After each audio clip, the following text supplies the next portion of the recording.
Hello, today I'm going to be talking about juvenile sentencing and whether or not they should be sentenced as adults and if intent and maturity should matter. At 17 years old, the law may consider someone old enough to understand that murder is wrong, but psychology tells us that a person's brain is still developing. This creates one of the biggest conflicts in criminal justice. The question is, should punishment be based only on the seriousness of the crime, or should the justice system also consider the age and development of the person who committed it? The question of how to sentence juvenile offenders has actually been debated for decades. Some believe that juveniles who commit serious crimes should face adult consequences because victims deserve justice and society needs protection. Others argue that young offenders should be treated differently because adolescence is a period of development where judgment and decision making are still changing. As a paralegal student with a strong interest in criminal law, I've researched this topic through Supreme Court cases, legal documents, and psychological research on adolescent development. My research showed me that juvenile sentencing is not simply about deciding whether someone committed a crime, it's also about determining how responsibility should be measured. I believe that juveniles should not automatically be sentenced as adults based only on their age. Instead, courts need to be considering intent, planning, and maturity.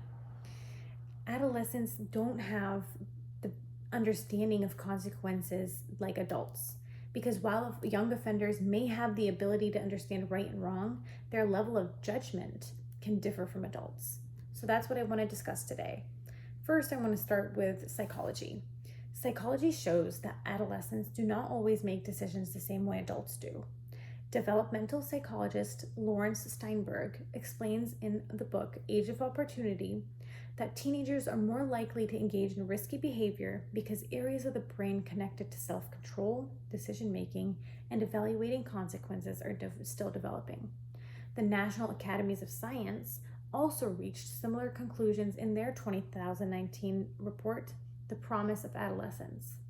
Their research actually explains that adolescence is a period of significant development where young people continue developing skills involving planning, emotional control, and long-term thinking, mostly about consequences. That research does not mean that juveniles should avoid responsibility, but it means and it gives reason to show why age can be an important factor when determining punishment. The Supreme Court has also recognized this difference. In Roper versus Simmons in 2005, the court actually ruled that juveniles cannot receive the death penalty because young people generally have less maturity and they're more vulnerable to outside influences and they have a greater ability to change. The court continued this reasoning in Graham versus Florida in 2010, recognizing that juveniles have a much greater possibility of rehabilitation compared to adults. However, to add to why age should not be the only factor is intent and planning.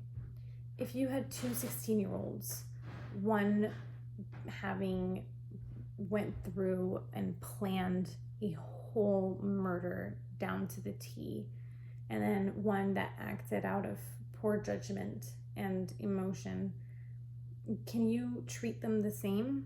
Criminal law already recognizes that a person's mental state affects responsibility.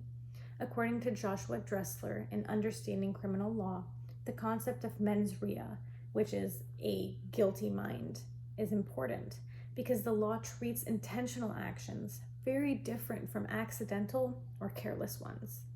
The same principle needs to apply to juvenile sentencing. A teenager who commits a crime impulsively is much different from a teenager who carefully plans a crime, and the consequences should be different too. This is why it's very important that the question not simply be, how old was this person? The question should also be, what was their level of intent and understanding? The Supreme Court addressed this issue in Miller versus Alabama in 2012.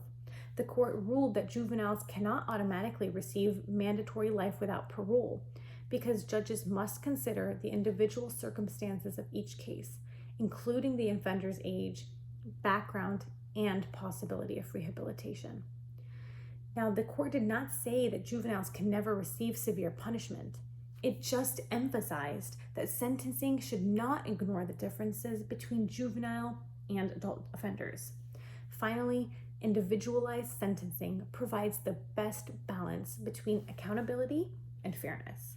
Elizabeth Scott and Lawrence Steinberg argued in Rethinking Juvenile Justice that the juvenile justice system exists because adolescents differ from adults in maturity, judgment, and their ability to change. At the same time, I would like to acknowledge that there is a legitimate argument on the other side. The Office of Juvenile Protection, Justice, and Delinquency Prevention explains that states allow certain serious juvenile offenders to be transferred to adult court because of concerns about public safety and the severity of certain crimes. That concern is understandable. Victims deserve justice, and society has a responsibility to protect people from offenders. However, recognizing developmental differences does not mean removing accountability. It just means making sure punishment reflects both the seriousness of the crime and the circumstances of the person who committed it. A fair justice system should recognize that some juvenile crimes require serious consequences, but it should also recognize that young people have the ability to mature and to change. Thank you.